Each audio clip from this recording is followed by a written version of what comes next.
Hello, everyone. I'm basically a nobody on YouTube. I made this video rant because I disagree with Angry Joe putting Resident Evil 6 on his worst games of 2012 list. Let me start off by saying I like Angry Joe. This is not a personal bash against him or anyone else who thinks that Resident Evil 6 is a bad game. It's simply my opinion. And at the end of the day, everyone has their own opinions. I don't want to change opinions here. Angry Joe saying Resident Evil 6 is a bad game doesn't make it a bad game. Me saying it's a fantastic game doesn't make it a fantastic game. But I took I took an issue with reasons why he thought Resident Evil 6 was a bad game. He listed them. It was a really short piece, obviously. He listed them in the video worst games of 2012. So I'm gonna just pick those reasons apart and try to make my counter arguments. So let's start, shall we? Let me start off by saying there's going to be a lot of spoilers in here, obviously. So that's the only spoiler warning I'm going to give right now. One of the first criticisms that Joe had was this was less story. This game had less story. That kind of made me stop the video because I was like, wait, what do you mean this game had less story? This has a fantastic story. This has way content. It has quality. It's a good story. The game is broken up into three campaigns. Actually, four now since they dropped the requirement to beat the entire, beat all three campaigns for Ada's campaign, and they also added a co-op character for her, very tagged on, taped on. He's not in it at all. It's just pure gameplay character, but still. So basically, four. Let's just keep it at three campaigns. They converge here and there, but at the end they're fighting for the same goal to save the universe, just like every other game. What makes the game have a good story? It's a question that's, you get a lot of different answers, but, a good story is a good story. Yeah, I know, that's a very big shocker to a lot of people out there. But, a good story needs great characters that we care about. If we don't care about the characters, the story, we don't care about the story, because the characters kind of tell us the story. They're part of the story. Now let's focus on one of the campaigns. Chris Redfield. Everyone, well, I don't know about everyone, but he is the iconic character for Resident Evil. Personally, I think he's the main protagonist of the Resident Evil series. We saw him in 1, and then he disappeared, and he came, super steroid man on 5. He started punching boulders and saving people, but all joking aside, let's focus on Chris Redfield and his campaign. Now, at this time, Chris Redfield is a co-founder of the BSAA, basically the good guys versus the bad guys, who are the BOWs, the people who want to use bioorganic weapons to rule the world or whatnot. And Chris is obviously against it. He saw firsthand what it can do. He lost people, he lost friends from BOWs, so he's really against it, along with his partner Jill, who isn't in this game. His partner is Pierre's new guy, and Jill's also a co-founder. But anyway, this is a really tough game for Chris. We always known Chris as the ultimate good guy. He's the superhero. To relate to a Mass Effect term, he would be the paragon, And this game really broke him down throughout his personal campaign. When we begin Chris's campaign, he's in a bar in Kazakhstan or whatever, Bakhtaristan or something, getting drunk, and I was kind of surprised because this is Chris Redfield. He's a superhero, so I was wondering what the hell happened to Chris. We never seen him down in the dumps. Basically, depressed Chris is really really depressing. And the second mission of his campaign is it tells us why he's like that. Now the campaign starts off with Chris being the superhero that he is, saying no one's gonna die on my watch. I'm Chris Redfield. Even in Marvel vs. Capcom 3. If your character dies and he snaps in, he says no more sacrifices, and his victory taunts are the reason why we won is because we have teamwork. Chris is really team oriented. He's a team player. He's a great leader, and he hates losing people. So yeah, in definition, Chris is a freaking superhero. And throughout the game, Chris more or less loses his both teams. He loses them to BOWs. They become BOWs. His team that he wants to protect them with his very own life they become the thing that they hate the most, BOWs. That's, it's shocking. I mean, imagine that, something you really hate, and the people you're supposed to protect, you know, turn into things you hate. So that was it was a good story device. I'm not sure if that's a device or, but it was nice to see. It was nice to see that, like, Chris's inner turmoil about that, and throughout his campaign, we see kind of the darker side of Chris. So the mission 3, I believe, or chapter 3 in Chris's campaign, a good chunk of it is chasing a snake, which is systematically picking off his team, and after each member died, he's becoming more and more pissed off. Like, we haven't seen this side of Chris before, so it's nice to see that the Capcom writers said, "Let's break Chris down. Let's make him, for the lack of a better term, like evil Chris. He's just bad now. Like, we don't recognize this Chris, but it shows us that even Chris is human. Besides smuggling watermelons in his arms and punching boulders for a hobby, he's human." And he feels the base need for revenge. He hates these BOWs, especially this snake. And I don't know if the Capcom writers did this on purpose, but Chris fought a snake in Resident Evil 1, a giant snake. So I don't know if they'd said, oh, something he killed is coming back and killing. It's not the same snake, obviously, but I liked how they used that. Like, an old boss enemy we fought in 1 coming back and making Chris, breaking Chris down. It's like Revenge of a Snake, well, not Metal Gear Snake, but the snake. Yeah, you know what I mean. My apologies if this little rant of mine is sounding like a review of the story or a summary of the story, but Angry Joe said it was less story, more action, and I don't think that's the case. Yes, it's way more action, but that doesn't mean it has less story. A game can be both action-packed and have story. Look at Mass Effect 2.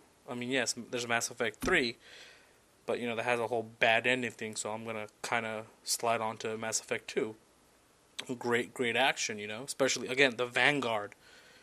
Vanguard is great action, it's over the top, maybe, up front, and, okay, I'm going to go to Mass Effect 3 now, because the Vanguard was way better, because of the Nova ability. Blowing things up. But the game still had a story, a good story, other than the endings. My main point here is to convey the message that just because a game is action-packed, explosions, whatnot, doesn't mean it has a crappy story. It does not mean... I mean, think about it. Story and gameplay are usually two different things, even though Resident Evil 6 does a good job of blending those two together. And, even in Resident Evil 6, it's hard to make that blend. There's still, gameplay versus story. So let's go back to Chris's campaign. Near the end of it, and actually this is a great part, when he's riding down the elevator with Piers. Piers is saying, he basically says it's irony that the guy who wanted to basically destroy the world, Wesker, his son is the key to save it. And the man who killed Wesker to save the world, Chris Redfield, has to save the son. So that's a nice little, I don't know, Chris says fate. I'll show the video in a second. But yeah, Chris says it's fate. What that video conveys, again, story. I don't know how you could see that and, know the background of the game and, I had feelings like there. I'm like, oh wow, that was cool. They threw that in, I don't understand how someone can say, yeah, that's less story, crappy ass story right there, and no, it's just pure action. I don't know, maybe, I just don't know. You tell me. So before the last chapter, you see Carla Ramadan Ding Dong take a dive off the carrier or whatever. She got shot and she fell. And Pierce picks up a C virus syringe. Chris says, we'll take it back to HQ, analyze it, yada, yada, yada. Anyway, there's a scene in the game where Chris and Piers are attacked by that giant Halos, I think it's called.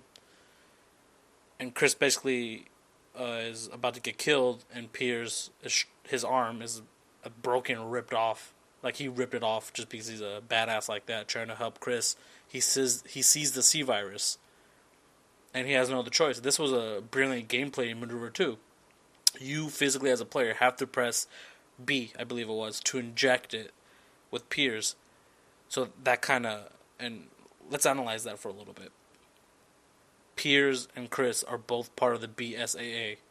They devoted their lives to taking down BOWs. What Piers did to make himself a BOW, I mean, remember when Piers saw his friends and his squad mates get killed because they became BOWs? And Piers, he doesn't hesitate. I mean, it's up to the player if he hesitates or not, but he injects it, and he says, to hell with the consequences. I'm not going to let Chris Redfield die here. And he injects himself, fights off the big bad guy. They basically, they escape. But, the last scene, Piers rips off his BSAA tag, gives it to Chris. That's symbolic of, I'm not a BSAA member anymore. Because, he knows he's a BOW, and yeah, sure, he wasn't in control then, but how does he know he's going to keep that control? And politically, too, how's this going to look? Correct me if I'm wrong, but I believe the BSAA is funded by the UN. So how's it going to look that one of their members is a BOW? That's not going to go down really well. That's going to make the BSAA lose credibility. So Piers did a noble thing. He sacrificed himself. How is that less story?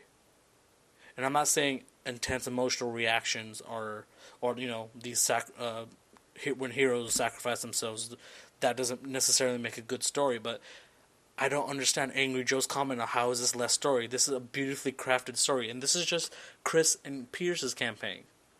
Just one campaign out of 4 or 3, depending on how early you got the game. Let's back up a little bit when Piers injected himself, that the player actually had to do it. I forgot to mention that the only other time that I actually felt something like that was during Metal Gear Snake Eater. Metal Gear Solid 3 Snake Eater. When, spoilers for Metal Gear Solid 3 Snake Eater. Okay, so the final moment is, well, not the final moment, but with the boss, you're about to shoot her, and the player has to do that. And I think that's brilliant how Mr. Hideo Kojima did that. Like, you physically have to kill big bosses. I guess the relationship, if we had to define it, would be his mother, more or less. And this happened again in this game. The Capcom writers, or whoever decided on this, said the player has to inject Piers with it. The player has to say, I'm fighting BOWs. I'm playing a character that hates BOWs, and I have to become one in order to save Chris Redfield. I was playing with my buddy at this time, and he was Chris Redfield, and I was Piers, and we were both like, no. My friend was saying, no, We're so immersed in the game that he didn't want me to do it, but there's no other choice. I needed to save Chris Redfield. Let's move on to the second point Joe made, was it's less horror or no horror at all. Yes, it's not the same horror as Resident Evil 0 through 3, or even, Dead Space 1 or 2. It's not. But it's still intense. There's still intense moments. There's still moments where, and this is primarily concerning Leon and Helena's campaign. Leon and Helena's campaign is a throwback to the old school Resident Evils. I think. I felt that. And I'm not saying just because I think one of the directors for the game says Leon and Helena's chapter or campaign was a throwback to the old school series. When I was playing it, I was like, this is like Resident Evil 2. This feels like Raccoon City. Especially in the part where you're holding the line in the gun shop. That felt like the gun shop that Claire entered early in the game. I think right down the alley. That's what it felt like, and it was reassuring to hear the characters say that too. Like, oh, is exactly like Raccoon City, and the rest of the campaign was just beautifully crafted like that. When you go inside the church, that was I think that's the first major puzzle, more or less. Yeah, it's easy, but ever since Resident Evil 4, the puzzles have not been as difficult as 0 through 3. I mean, we could all agree 0 to three's puzzles were more difficult, and I'm not saying they were hard, but more difficult than Resident Evil 4 through 6's, the new Resident Evil, so to speak. You know, the characters, I think Helena was, why do we have to do this? Or I think the next chapter, when they're in the catacombs, was, who has time to build all this complex shit? I mean, the Resident Evil 6 staples, like levers.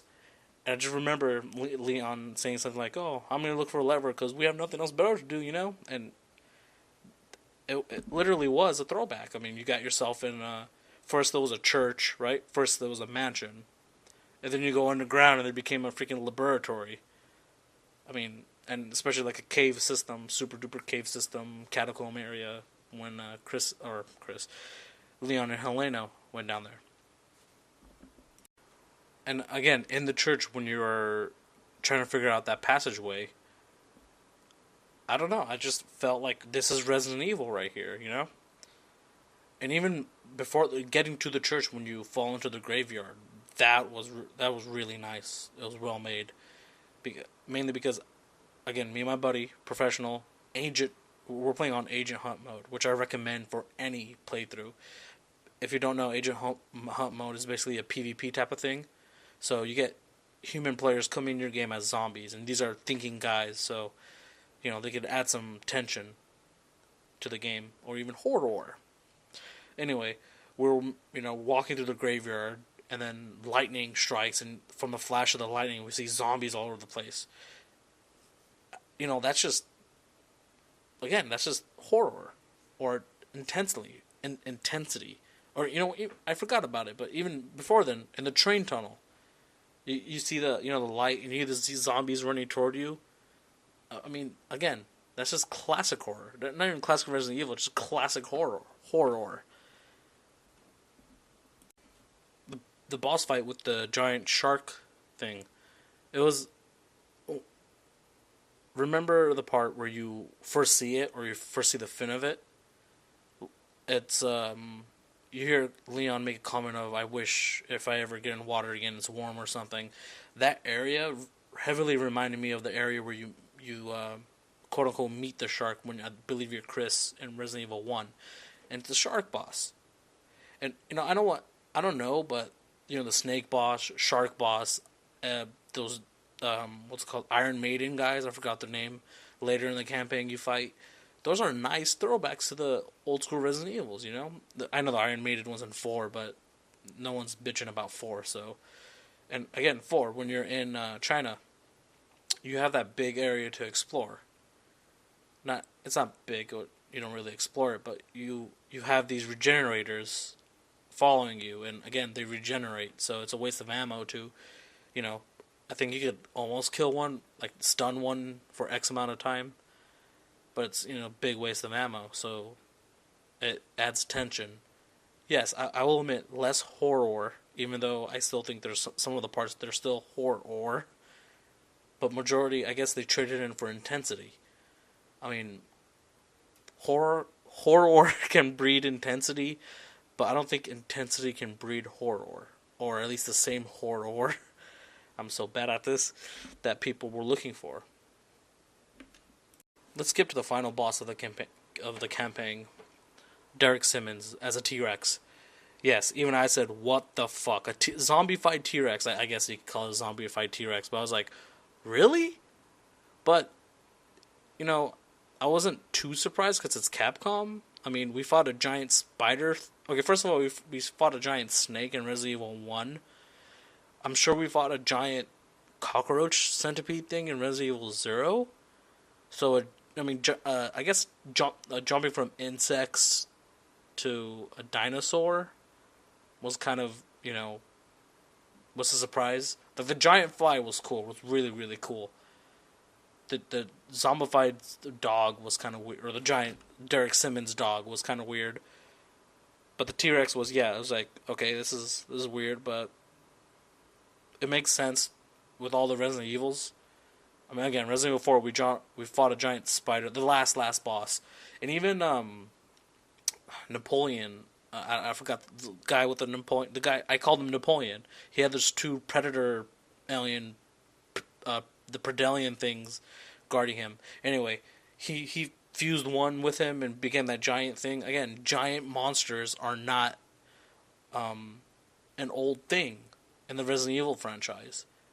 I think it was just because of a T Rex. I think this is the first time we've seen a T Rex, and it was exactly like a T Rex. It was like, how the hell did he become a T Rex? Did he will it? Did he say moon prism power transform T Rex or whatever? But again, Capcom just loves new stuff. Like, we haven't seen it. I haven't seen it. I don't know if someone else has. And the giant fly, again, really cool. I haven't seen it. Well, I don't know, maybe probably forgetting, but it was really really cool. And it's not new. It's not a whole Resident Evil 6 sucks because of Resident Evil 6. No, this giant things have always been in the Resident Evil series. Resident Evil 3, Nemesis became a giant blob of something, not big as a T-Rex, obviously, or the snake, but his final form, Super Saiyan 5 or whatever, was just ew. Again, I don't have a lot of time for these. I could rant like years and years on this, but I'm trying to just condense whatever, so I may forget good key points that can help me out here. But this is the biggest thing that, like I said, what the hell, you know? Joe said stiff movement. I may take it out of context, but how the hell, with a reasonably functioning mind, can you say this game has stiff movement? This game has the best movement in any game I played. Any game. Of all time. Of all time. No, but seriously, I never felt constrained by this game. Like, say, in another third-person shooter, Mass Effect, yeah, you could roll and stuff, but, you still, especially the controller layout, one button does everything. Like, when I try to take cover, I accidentally revive my teammate, shoot my gun, and then dance. I never felt blocked in this game. The controls are so smooth. I'll give it that. It'll take some time to get used to, yes. But once you're used to it, the game just runs beautifully. You get knocked down, you're about to fall. I think you hit A, you could do a backflip up. You're sprinting, you could slide, shoot your gun, which is, pretty awesome. And then, or run, slide, and turn around, get back up, dodge, duck. You could just duck. If you have a melee weapon, it has its own unique dodge. The game, just the controls itself, I'm surprised that I haven't seen some super duper award from this. I never played a third person shooter with a control scheme like Resident Evil 6 is. It's just amazing. And it's the real funny thing is Resident Evil series is famously known for crappy controls. I mean, fixed camera angles and you don't know where you're going, and they come out with, even 4 and 5, like you have to stay still and shoot, and it's still kind of awkward. Especially 5, where Chris takes up the whole screen because of his huge biceps. But here comes 6, and they just changed it. So the series that's known for having crappy controls comes out with a game that I think has the best controls in any third-person shooter I played. There's just so much freedom to be had. I do not understand how someone can say stiff controls. Yeah, were you high at the time or something? I mean, did you even play it? Or did you play with one hand? And saying less story at the same time? Did you skip the cutscenes? Did you even play the game? First of all, let's just do that. Did you even play the goddamn game? I just don't understand the level of comprehension here. This game has wonderful controls. Take the whole this is a crappy game, crappy story out of it. The game still has wonderful controls. I don't think anyone will refute that. And if they, I don't know, I guess it is a little hard to get used to. You gotta spend some time reading not the manual, but the controller setup, which I guess it's too much for some people. I don't know. Again, the controls allow for you could do anything. I don't feel, I feel fear of the enemy killing me, yes. But I don't feel fear of my controls not responding to my direct command or me wanting to do something that my character doesn't do or does the opposite. I have total freedom in this regard. This is just amazing controls, and come on. I don't know why I said come on, but still, it's just I don't know how else to explain it. You could slide from a prone position, or I don't know if the prone position is called a prone position when on your back, but you could roll, you could awkwardly move forward and move backward, even upstairs you could slide. You're so awesome in this game. You could defy gravity, goddammit, and physics. Screw them. Who needs gravity when you're Chris Redfield punching boulders, right? What I'm trying to say here, the game has wonderful control. It is not stiff movements. Resident Evil 0 through 3 in Code Veronica, I think Code Veronica you can move and shoot. I never played that one, but those had stiff movements, bad controls. Your character felt like a tank in the regards of you moved like one. But Resident Evil 6, no. Beautiful controls. And you have a button dedicated to melee attacks. And then, gun stance, you can move to, it's just freedom. I don't know. I'm running out of adjectives here, guys, but it's just, there's so much freedom in the game. Like, it's fun just playing the game just because you have so much freedom. I'm moving on because you guys are probably tired of me saying freedom. Freedom! Joe calls this a linear game. And that was a big surprise to me. I mean, I was in shock. No crap, it's a linear game. Who didn't know it was going to be a linear game? I'm sorry, but I knew from the get-go that, okay, this game, I'm not buying this game for my sense of exploration. I'm buying it because, I love the story or whatnot. But anyway, I knew it was going to be linear. And, guess what? They had some open areas. Jake and Sherry's. They introduced a little bit of stealth gameplay, too. Nothing like Splinter Cell or Metal Gear, but still good enough. It was a nice change of pace. And when you're in the Chinese restaurant / prison, again, it was open area. And when you're in a snowstorm, the second chapter, that's an open area. You had to go find 3 things. Yes, it's simple exploration, but it's still an open area. You could go to A, B, or C first, but it's kind of laid out on which ones you get first, but still, it's all up to you. And I want to just say something about the quality here.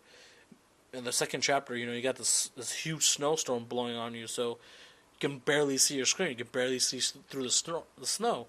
And so you have these Jawavo with the sniper rifles basically not one-shotting you, but taking you down to the ground. And then you have these giant crows. And again, we were playing on professional and agent hunt. And I guess you came in automatically as a crow, or you turned into a crow. So we had like 2 crows at once attacking us. So imagine us, it's dark as hell, snowstorm is hitting us, we're blind as hell. When you hear crows in the distance, like, crap, this player's gonna get me. This player is smart. He knows how to either separate us, and these players are working together. They're gonna come grab us at the same time. That's the horror there, or the intensity, whatever you want to call it. That's what I liked about the game. And back to the whole linear thing, that shouldn't be a reason why you think this game sucks, Angry Joe or anyone. You should, I don't know, it sounds kind of bad, but you should have known it was going to be linear. Like, why were you surprised it wasn't going to be linear? Like, even the old school Resident Evil games were open, but they weren't that open. When I hear open game exploration, I hear Dead Island. That was open, like an open zombie game. Yeah, that was open as hell. Skyrim, not a zombie game, but that was still open. The Resident Evil 0 through 3, even 4, they had open areas, but it wasn't truly open. There's still a defined, like, no, you can't go here, or this is a story based game, unlike Skyrim or Dead Island. Both, yeah, they both have a story, but they're more open. I should be coming to a close now, thankfully. But Joe also calls it's now a mindless action shooter. What is a mindless action shooter? I think a game is mindless, not even a shooter, just the game is mindless if the person playing it has a preset notion of it being mindless, also known as the person is mindless. I mean, let's say Call of Duty Black Ops 1 or 2. Yes, those are, I guess, the definitions of quote unquote bro shooters or quote unquote mindless shooters. Just hold the left mouse button down and press W or hold W. Sure, but the story is what made me play. Not, the action was fun and everything, but the story, it gripped me. Like, oh, okay, I care about these characters. What's gonna happen to, especially in part 2, where I was fighting in the United States, trying to save people, trying to save the president, trying to save other presidents, and I believe we're trying to save the French president or something. So, a game is only mindless if the person playing it is either mindless or just is not thinking about the game. I'm not sure how else to argue with this whole mindless thing. I mean, when me and my buddy were playing Resident Evil 6, yes, there's a lot more shooting now. Yeah, there's a lot more explosions. This game is action packed to the brim. But the story and the characters, that we care about. Leon, I've known him since I was a kid. He's real to me. No, Chris too, and Sherry, kind of, not really. Just the little girl who got me shotgun shells, I think. And you get the new characters. It's still interesting. But, it's characters we care about. And, even Ada Wong, like, you love to hate her or hate to love her. I don't know what's up with her. But it's that, kind of care. I bought Resident Evil 6. They could have shown no gameplay trailers for Resident Evil 6. They could have just said, it's going to have Chris, Leon. It could have just said the characters it's going to have, and you could play all these characters. I would have picked it up still. I just trust Capcom to make a good... They've been consistently making good Resident Evil games. Resident Evil 5 was way more action-packed, but I feel Resident Evil 6 is getting more flack. And you know what? Everyone saw the trailers. The first reveal trailer they had for Resident Evil 5, it was action-packed as hell. You had Chris shooting, getting grabbed in cover. Why would you think this game was going to return to old school style? You saw that. And then people are bitching about it now. Oh, this game... No, you're an idiot for buying a game you knew. You saw the trailers for it. You knew you wouldn't like. And, maybe I was hoping that you would like the Leon and Helena. That was the throwback. But apparently that's not good enough. So, I see... In Resident Evil as general, I see it as an evolution. I can't immerse myself in the old school Resident Evils. And listen, I played all of them and I love them. But I can't immerse myself in them. Because, maybe just because the blocking controls or... I don't know. It's more immersive for 4, 5, and 6. They're more adventure games versus survival horrors, I guess. That's what the whole thing's about. And yeah, you could have both. The 4 was a little more survival horror-ish. But, Resident Evil 6 does have its drawbacks. No big exploration. I really wanted the merchant in just to, I miss them. Guns were not customizable or you couldn't upgrade them. They didn't have that system in. But, I guess that's what a lot of people think makes it more mindless. You get so much money and then say, should I upgrade my sniper rifle or my shotgun? You have this choice, this complexity. Resident Evil 6 doesn't really have that, so maybe, and I do like the whole choice complexity thing. I want to upgrade my OG pistol, and they basically ripped that out. They replaced it with a skill system, but I don't think it's good enough for the whole buying thing. That was a fun little mechanic. I Not really a mechanic, but it's a feature. Upgrading your weapons, that's what I miss. But yeah, you just gotta deal with it. I listed all my reasons why I think Resident Evil 6 is a great game. I I think I did a good job of countering each point Joe made in his top 10 worst games of 2012 thing. I'm Again, I could talk years and years and even smash to the ground the arguments he made, but I just don't have the time. But this is kind of my final thoughts, I guess. Just by itself as a game, let's take the whole Resident Evil 6 out. Let's take the 6 out of the title, guys. Let's review it as a game. Stop reviewing it as what it could have been. So, I don't know if you guys know, but when games are made, they're pretty much, you know, they have a big script, not just for the story, but how the game is made, and they stick to that. If they deviate from it, it's just going to cause a lot of, these guys are on schedules. It's huge, especially, Capcom says it's the biggest project they ever had. Capcom. They've been making games since as long as I can remember. And they're the biggest game they ever made. They had to stick to a schedule, so I just don't understand. By the time they revealed the trailer, the game was pretty much done, I think. And I guess you guys, I don't know. You guys saw the trailer, you guys saw the action. Why did you expect it to be like the old school versions? And I think, again, Leon and Helena, for me, for my friends, for my, a lot of my friends, yes, they're the old school.